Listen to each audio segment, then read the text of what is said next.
Good morning class. आज हम लोग क्लास 10th में फिजिक्स के विषय में पढ़ेंगे। जो फिजिक्स में पहला चैप्टर दिया हुआ है प्रकाश का परावर्तन। प्रकाश को परावर्तन के पढ़ने से पहले सबसे पहले हम लोग पढ़ते हैं प्रकाश के विषय में। प्रकाश क्या होता है? जिसकी सहायता से हम किसी भी वस्तु को देखते हैं उसको हम लोग क्या कहते हैं? प्रकाश कहते हैं। बात समझे? जो हम बोर्ड पर लिख दिया है, जिसकी सहायता से हम किसी भी वस्तु को क्या करते हैं? देखते हैं, उसको हम लोग प्रकाश कहते हैं। प्रकाश स्रोत क्या होता है? जहां से प्रकाश निकलती है उसको हम लोग प्रकाश स्रोत कहते हैं। बात समझे? और अलग अलग वैज्ञानिक ने प्रकाश के विषय में अलग अलग तरह से बताया गया है। जो कि सबसे पहले क्या क्या कहा गया है? प्रकाश एक प्रकार की ऊर्जा होती है। सही बात, ऊर्जा जिससे हमको क्या मिलती है? एनर्जी मिलती है। तो प्रकाश एक प्रकार के क्या होते हैं? ऊर्जा होते हैं।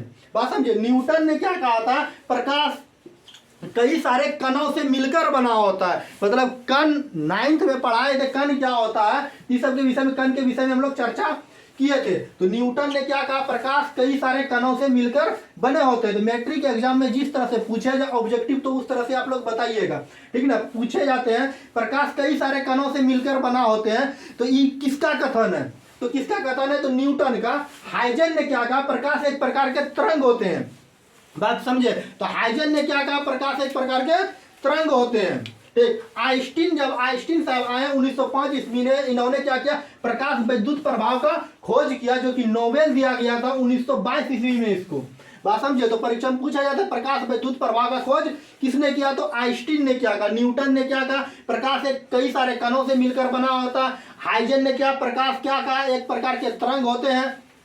आइंस्टीन ने क्या कर दिया? प्रकाश विद्युत प्रभाव का खोज किया। लेकिन रोमर जो थे पहले 1676 ईस्वी में, इन्होंने क्या किया? प्रकाश की चाल का पता लगाया। जो प्रकाश की चाल सर्वाधिक होती है कहाँ? निर्वात में 3 गुना 10⁸ मीटर पर सेकेंड।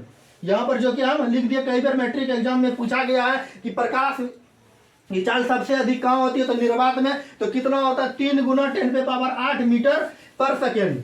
बात समझे? तो प्रकाश की चाल अगर सर्वाधिक बात करें तो निर्वात में होती है, इसके बाद गैस में होती है, इसके बाद द्रव्य में होती है, इसके बाद ठोस में होती है। प्रकाश जो है समुद्र में अधिकतम जो है 200 मीटर तक गहराई तक जा सकती है। इतना आपको बेसिक बातें याद रखना पड़ेगा, जो कि ऑब्जेक्टिव इससे क्वेश्चन जो आता है तो आप उसको बना सकते हैं। ठीक। अब चलिए यहाँ आते हैं, यहाँ से शुरू होता है खेल प्रकाश के परावर्तन के विषय में, जो कि एग्जाम में पूछे जाते हैं। प्रकाश के परावर्तन से आप क्या समझते हैं? प्रकाश का परावर्तन उसे कहते हैं जब कोई प्रकाश, ध्यान से समझिएगा, जब कोई प्रकाश किसी वस्तु से टकराकर वापस लौटती है तो वापस लौटने की घटना को प्रकाश का परावर्तन कहते हैं। बात समझे? जब कोई प्रकाश किसी वस्तु से टकराकर वापस लौटती है तो वापस लौटने की घटना को प्रकाश का परावर्तन कहते हैं।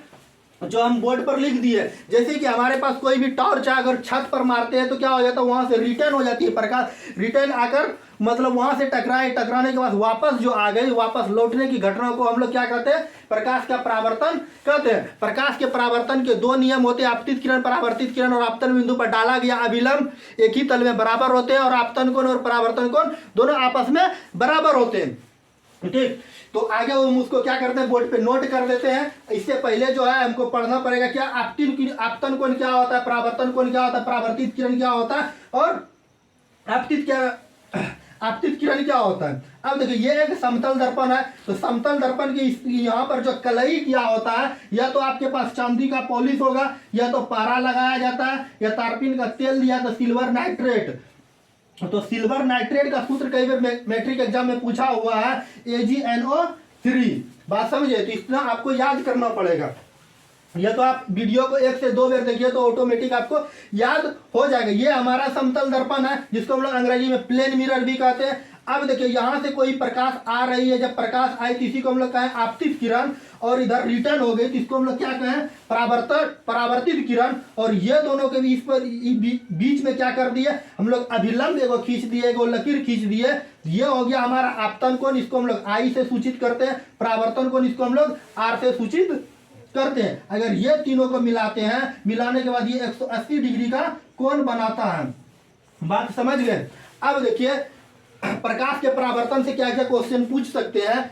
अब देखिए, टकराकर वापस लौटना कैसी घटना है? डायरेक्ट मैट्रिक एग्जाम में पूछे जाते हैं। तो क्या उनसा होगा? प्रकाश का परावर्तन। वस्तु का दिखाई देना, ये भी क्या होता है? प्रकाश का परावर्तन। तो आगे बने रहिए आप लोग। प्रकाश के परावर्तन के नियम के विषय में पढ़ते हैं।